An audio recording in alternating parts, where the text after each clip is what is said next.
नमस्कार साथियों, स्वागत है आप सभी का हमारी क्लास में। मित्रों, उम्मीद है कि आप लोगों की पढ़ाई बहुत अच्छे से चल रही होगी और अब एग्ज़ाम भी बिल्कुल करीब आ गया है। आयोग ने भी देखिए आरओ और यूपी पीसीएस दोनों की प्रारंभिक परीक्षा की ही नहीं बल्कि मुख्य परीक्षा के लिए भी कैलेंडर इन्होंने जारी कर दिया है। तो अब एक तरीके से जान लीजिए कि प्रीलिम्स के लिए आरओ प्री के लिए तो बिल्कुल कम समय बचा है। मान लीजिए कि अधिक से अधिक 25 दिन बचे हुए हैं। ठीक है, तो उसी के पॉइंट ऑफ व्यू से हम लोग करंट अफेयर्स का डिस्कशन कर रहे हैं इस समय। और करंट अफेयर्स आरओ के पॉइंट ऑफ व्यू से जो डिस्कस किया जा रहा है ये हमारे लिए पीसीएस में भी काम आने वाला है, बल्कि पीसीएस में ये बोनस का काम करने वाला है। क्योंकि पीसीएस अभी से अगर हम लोग आरओ के एग्ज़ाम तक इसको तैयार कर लेंगे तो पीसीएस में हमें केवल और केवल रिवीजन करना रहेगा। ठीक है, तो इस दृष्टिकोण से कोई भी करंट अफेयर्स छूट न जाए आपसे, इसलिए हम 4-5 मैगजीन को एक साथ कवर करवा रहे हैं अपने वीडियो में। अभी तक जो सितंबर अक्टूबर और क्या बोलते हैं नवंबर की जो बड़ी घटनाएं थी उनको हम लोगों ने कवर किया है, या कहें कि सितंबर अक्टूबर की बड़ी घटनाओं को हमने कवर कर लिया है। ठीक है, अक्टूबर और सितंबर में कुछ एक घटनाएं बची हुई हैं, जैसे युद्धाभ्यास हो सकता है, खेल हो सकता है। ठीक है, रैंकिंग से कुछ क्वेश्चन एक दो बन सकते हैं। ये कुछ क्वेश्चन बने हुए हैं, इनको अलग से एक वीडियो में करवा दिया जाएगा। ठीक है, अक्टूबर के करंट में। बाकी ये नवंबर के 60 प्रश्नों का डिस्कशन मतलब हम लोग करेंगे और कोशिश रहेगी कम से कम 3 वीडियो में। मतलब वीडियो बहुत लंबा हो जाता है तो मज़ा नहीं आता है, तो 20-20 प्रश्नों का एक पेयर बना के हम लोग डिस्कस करेंगे। उसका पहला पार्ट आज है, नवंबर के घटनाक्रम का पहला पार्ट आज है। और अगर एग्ज़ाम के पॉइंट ऑफ व्यू से कहा जाए तो आरओ और यूपी पीसीएस के लिए भी मैं बार बार बता रहा हूँ कि सितंबर, अक्टूबर, नवंबर, दिसंबर ये 4 महीने मोस्ट इम्पॉर्टेंट हैं। अगर इन 4 महीनों की एक भी घटना को आपने मिस नहीं किया, अच्छे से तैयार कर लिया और प्लस जुलाई अगस्त की बड़ी घटना को तैयार कर लिया, तो आप करंट जो है ये मान लीजिए कि आप 95% तक सही कर ले जाएंगे। ठीक है, और 95% तक अगर करंट आप बना ले जाते हैं और हिंदी में अच्छा कर ले जाते हैं तो मुझे नहीं लगता कि प्रीलिम्स में बहुत ज़्यादा समस्या आपको आएगी क्वालिफाई करने में। तो बहुत ज़्यादा समय न लेते हुए पहले प्रश्न पे हम आते हैं आज के अपने। एक रिक्वेस्ट स्टार्टिंग में ही आपसे मैं कर ले रहा हूँ कि यदि आपने जो है मेरे चैनल पे जितने भी वीडियोज़ हैं करंट अफेयर्स के, जिनकी प्लेलिस्ट बनी हुई है, अगर पीछे के वीडियोज़ को नहीं देखा है तो जाकर देख लीजिए। क्योंकि अगर आप उन वीडियोज़ को पूरा देख लेंगे और फिर ये जो आज करवा रहा हूँ इनको देख लेंगे तो आपको करंट अफेयर्स में कोई प्रॉब्लम नहीं आएगी, पहली बात। दूसरी बात, जब भी आप वीडियो को देखना शुरू करें तो वीडियो को पूरा देखिए। एक ही वीडियो मेरा आप पूरा देखेंगे तो आपको लगेगा कि हाँ वास्तव में यहाँ एग्ज़ाम के पॉइंट ऑफ व्यू से कंटेंट दिए जा रहे हैं। फिर अगला वीडियो मुझे कहना नहीं पड़ेगा, आप पूरा ही देखेंगे। इसलिए वीडियो को पूरा देखिए, तभी कोई बेनिफिट होगा। और अगर 2-4 मिनट चला के आप स्किप कर दे रहे हैं तो कोई बेनिफिट मिलने वाला नहीं है। चलिए फिलहाल पहले प्रश्न पे आते हैं। पहला प्रश्न है कि हाल ही में त्रिपुरा का नया राज्यपाल के रूप में शपथ ग्रहण किसने किया है? तो ये शपथ ग्रहण किया गया है त्रिपुरा के नए राज्यपाल के रूप में इंद्रसेना रेड्डी नल्लू द्वारा। क्या नाम है इनका? इंद्रसेना रेड्डी नल्लू। इसके पहले ये तेलंगाना विधान परिषद के सदस्य थे। ठीक है, तेलंगाना विधान परिषद के ये सदस्य थे। इनको जो है त्रिपुरा का नया राज्यपाल बनाया गया है। ठीक, और यहीं पे एक जानकारी और है, रघुवर दास जो झारखंड के पूर्व मुख्यमंत्री रह चुके हैं, इनको ओडिशा का नया राज्यपाल नियुक्त किया गया है। तो ये क्वेश्चन आपको जो नवनियुक्त राज्यपाल होते हैं उनको सुमेलित करने के लिए आ सकता है। ठीक है, तो रघुवर दास को ओडिशा का नया राज्यपाल नियुक्त किया गया है राष्ट्रपति द्वारा। राज्यपाल राष्ट्रपति द्वारा ही नियुक्त किया जाता है। ठीक है, रघुवर दास को। और इंद्रसेना रेड्डी नल्लू को जो है कहाँ का राज्यपाल बनाया गया है? तो इंद्रसेना रेड्डी नल्लू को त्रिपुरा का राज्यपाल बनाया गया है। रघुवर दास झारखंड के पूर्व मुख्यमंत्री रह चुके हैं और इंद्रसेना रेड्डी नल्लू तेलंगाना विधान परिषद के सदस्य रह चुके हैं। ठीक है, वही व्याख्या में भी दिया गया है। चलिए अगले क्वेश्चन पे हम लोग आते हैं कि हाल ही में उच्चतम न्यायालय के नवनियुक्त न्यायाधीश के रूप में पदभार किसने ग्रहण किया है?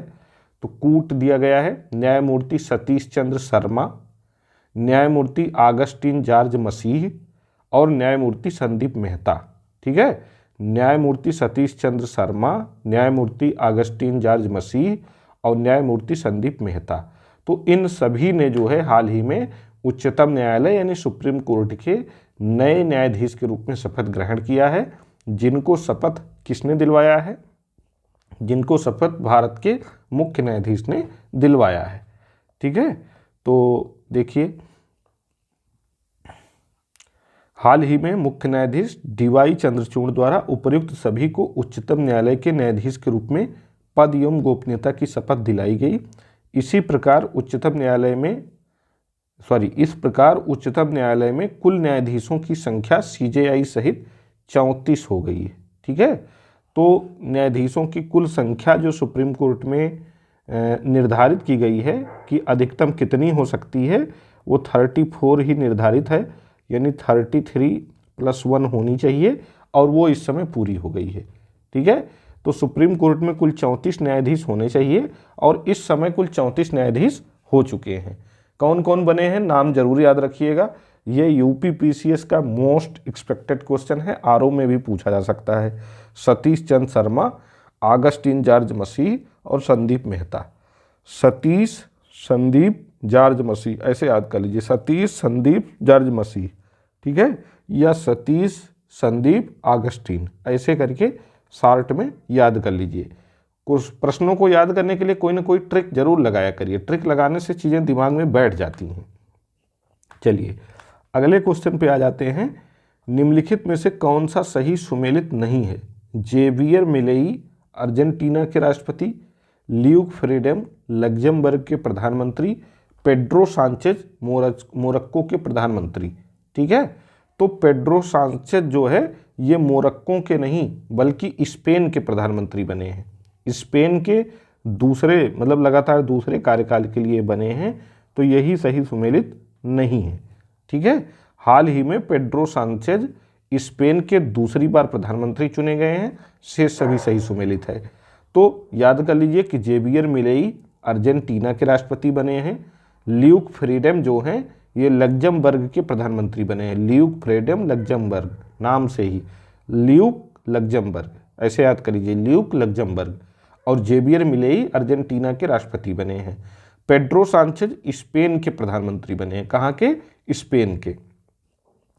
अगला क्वेश्चन हमारा है कि हाल ही में प्रसिद्ध भारतीय उद्योगपति एवं सहारा इंडिया परिवार के संस्थापक सुब्रत राय का निधन हो गया। उन्होंने किस वर्ष सहारा इंडिया परिवार की स्थापना की थी? ठीक है, तो सहारा इंडिया परिवार की स्थापना इन्होंने की थी 1978 में। कब? 1978 में। ठीक, इनके विषय में और जानकारी ले लीजिए कि सुब्रत राय ने 1978 में सहारा इंडिया परिवार की स्थापना की थी। उन्हें वर्ष 2004 में ग्लोबल लीडरशिप अवार्ड से भी नवाजा गया था। ठीक है, तो ग्लोबल लीडरशिप अवार्ड उनको 2004 में मिल चुका है। 1978 में इन्होंने सहारा इंडिया परिवार की स्थापना की थी।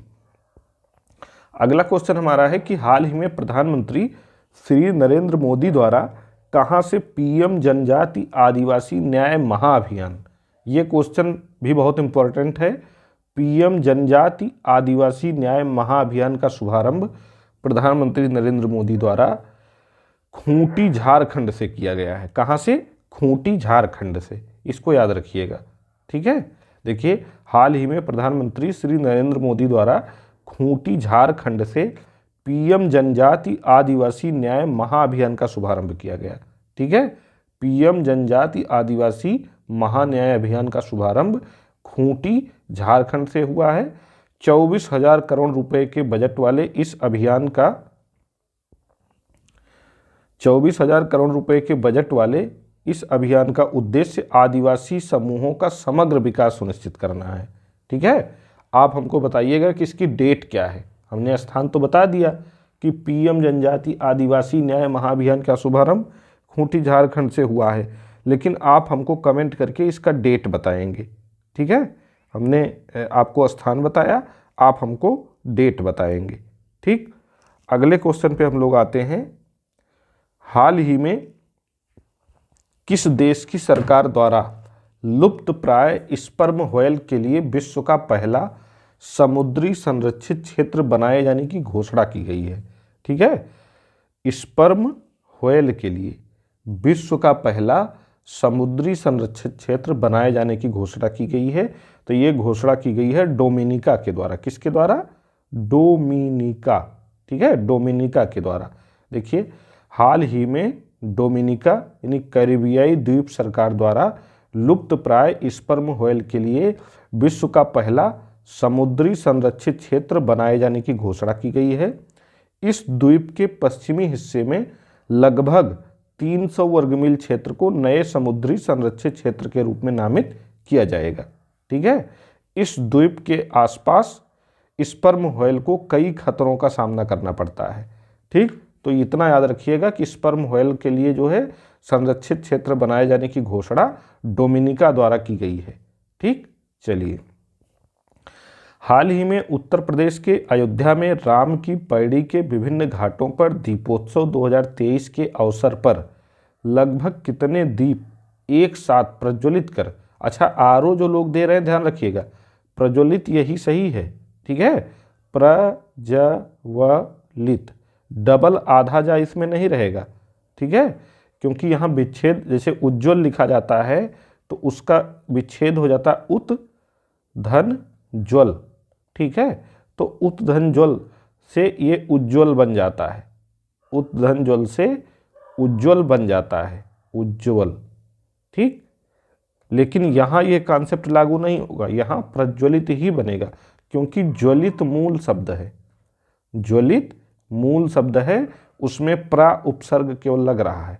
ठीक है, तो यहाँ ज्वलित मूल शब्द है, तो ज्वलित मूल शब्द से प्रज्वलित लिखना ही सही है, प्रज्वलित लिखना गलत है, प्रज्वलित ये लिखना गलत है, वर्तनी के दृष्टिकोण से ध्यान रखिएगा।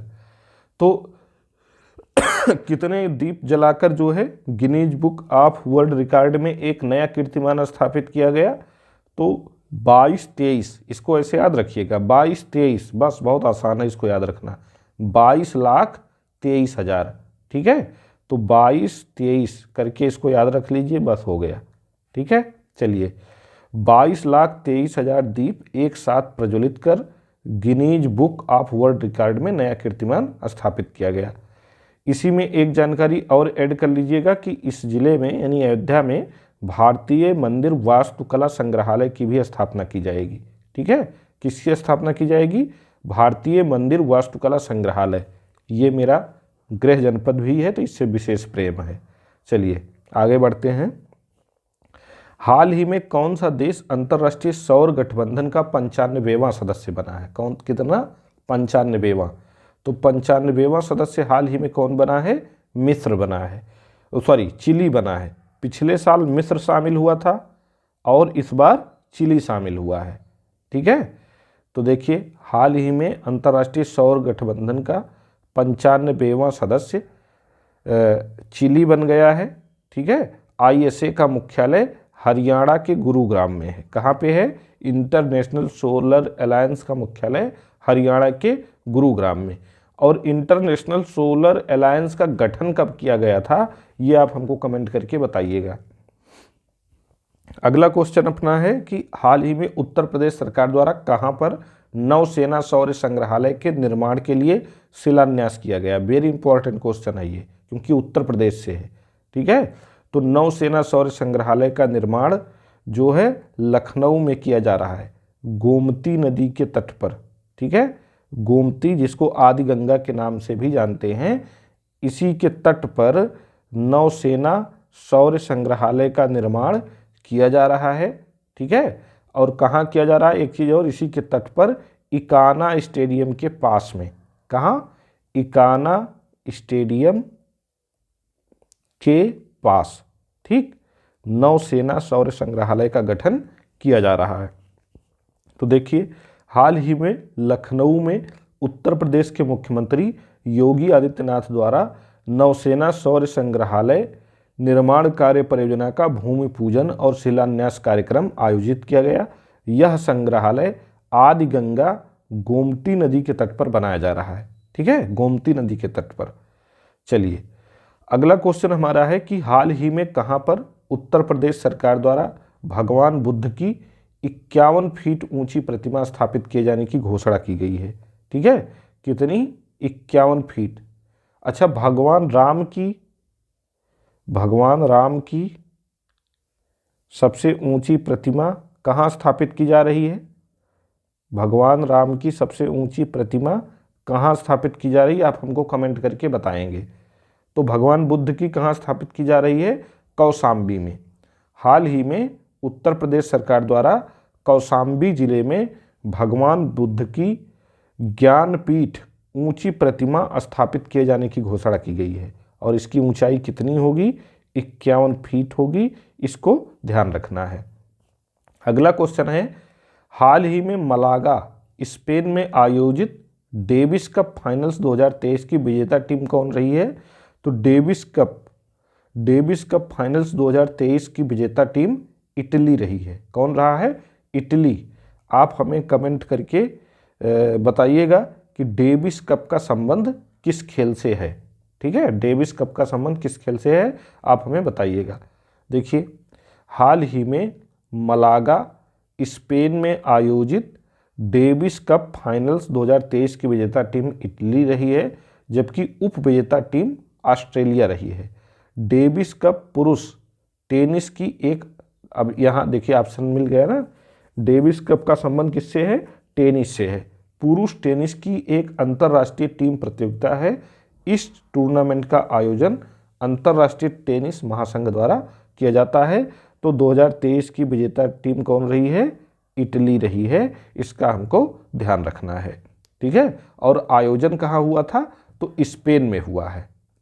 चलिए, हाल ही में रांची झारखंड में आयोजित 7वीं महिला एशियाई चैंपियंस ट्रॉफी 2023 हॉकी टूर्नामेंट की विजेता टीम कौन रही है?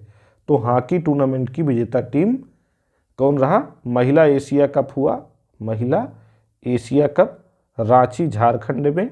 ठीक, और इसकी विजेता टीम कौन रहा है? तो भारत रहा है। ठीक है, हाल ही में रांची में आयोजित 7वीं महिला एशियाई चैंपियंस ट्रॉफी 2023 हॉकी टूर्नामेंट की विजेता टीम भारत रही, जबकि उप विजेता टीम जापान रही। तो ये भी पूछा जा सकता है कि भारत ने हाल ही में किस देश को हराकर जो है हॉकी एशिया कप महिला खिताब अपने नाम किया? तो जापान को हराकर। ठीक है, भारत के लिए इस टूर्नामेंट में सर्वाधिक गोल किसने किया है? संगीता कुमारी ने। कुल 6 गोल किए हैं। किसने? संगीता कुमारी ने। ठीक है, चलिए अगला क्वेश्चन हमारा है कि हाल ही में 37वें राष्ट्रीय खेल 2023 का आयोजन कहाँ किया गया? तो 37वें राष्ट्रीय खेल जो आयोजित की गए हाल ही में, वो कहाँ किए गए? गोवा में किए गए। कहाँ पे? गोवा में। ठीक, चलिए व्याख्या इसकी देख लेते हैं। देखिए, 37वें राष्ट्रीय खेल जो हैं, 37वें यहाँ पे में नहीं रहेगा, वे रहेगा 37वें। ठीक है, 37वें राष्ट्रीय खेल 2023 का आयोजन 19 अक्टूबर से 9 नवंबर 2023, यहाँ 23 रहेगा। ठीक है, 19 अक्टूबर से 9 नवंबर 2023 के मध्य गोवा में पहली बार किया गया। ठीक है, गोवा में ये राष्ट्रीय खेलों का आयोजन पहली बार हुआ है, जबकि साइकिलिंग और गोल्फ की प्रतियोगिता नई दिल्ली में आयोजित की गई। तो ध्यान रखिएगा कि राष्ट्रीय खेलों का आयोजन तो गोवा में हुआ, लेकिन साइकिलिंग और गोल्फ, साइकिलिंग और गोल्फ, साइकिलिंग एवं गोल्फ, इन दोनों का आयोजन कहाँ हुआ? तो इन दोनों का आयोजन हुआ नई दिल्ली में। कहाँ पे? नई दिल्ली में। तो इसको हमें ध्यान रखना है। ठीक है, यही हमको फंसा सकता है क्वेश्चन तो साइकिलिंग एवं गोल्फ जो प्रतियोगिता हुई 37वें राष्ट्रीय खेलों के तहत ये दिल्ली में हुई। बाकी सभी स्पर्धाओं का आयोजन गोवा में किया गया, पहली बार किया गया। इन खेलों की पदक तालिका में कुल 228 पदकों के साथ महाराष्ट्र पहले स्थान पे रहा। कौन सा राज्य पहले स्थान पे रहा? महाराष्ट्र। जबकि उत्तर प्रदेश 71 पदकों के साथ 15वें स्थान पर। ठीक है, तो गोवा में आयोजित 37वें राष्ट्रीय खेलों में हमारा उत्तर प्रदेश जो हुआ ये कौन से स्थान पे रहा? 15वें स्थान पर, 15वें। और पहले स्थान पे कौन रहा? तो पहले स्थान पे महाराष्ट्र रहा।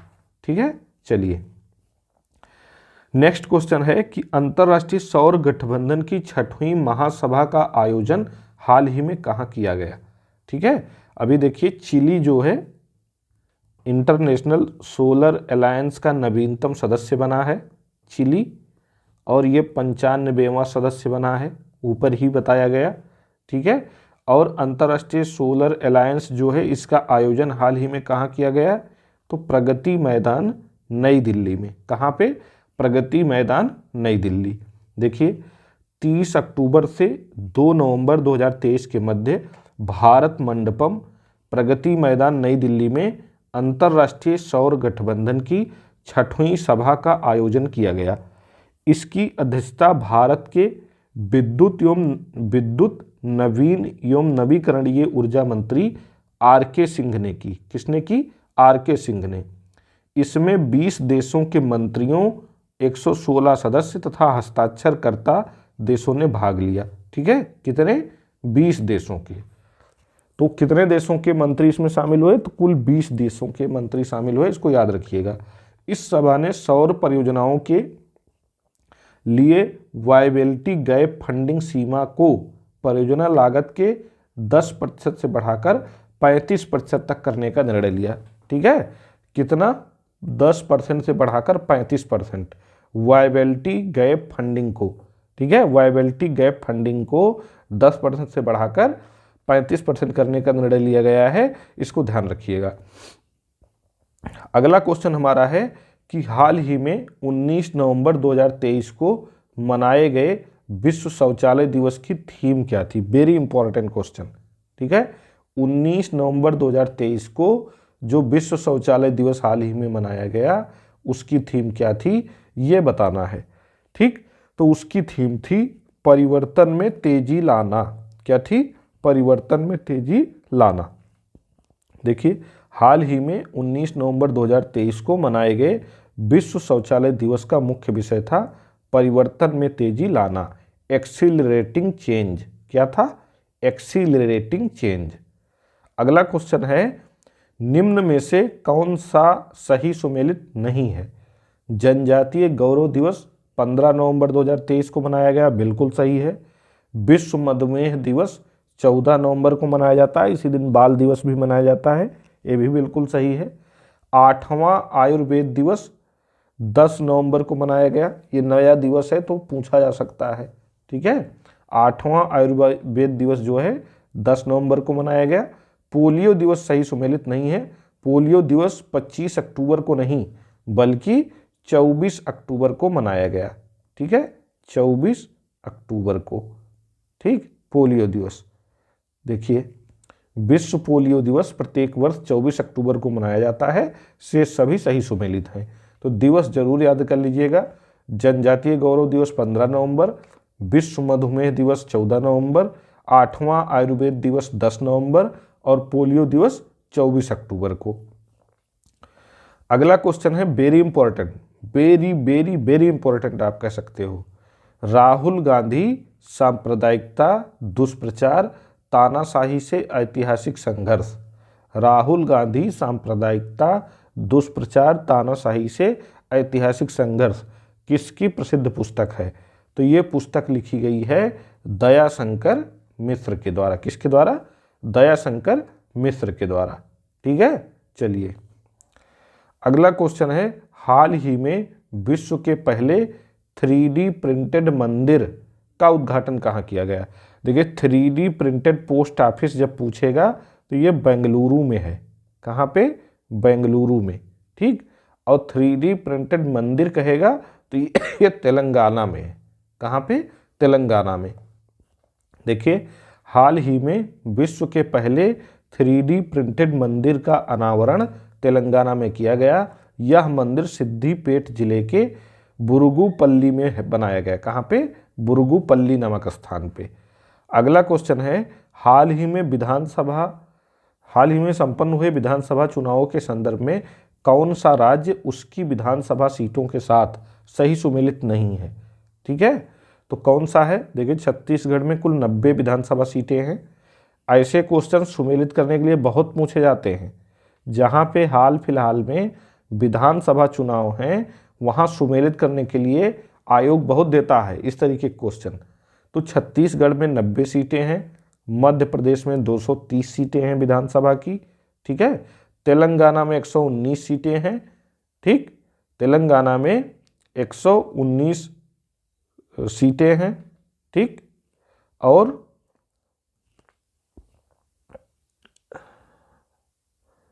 सॉरी, यहाँ पे एक चीज़ गलती हुई है, यहाँ तेलंगाना नहीं, यहाँ पे राजस्थान व्याख्या में। ठीक है, तो तेलंगाना में 119 सीटें हैं। ठीक, राजस्थान में विधानसभा की कुल 200 सीटें हैं। कितनी? 200 सीटें हैं।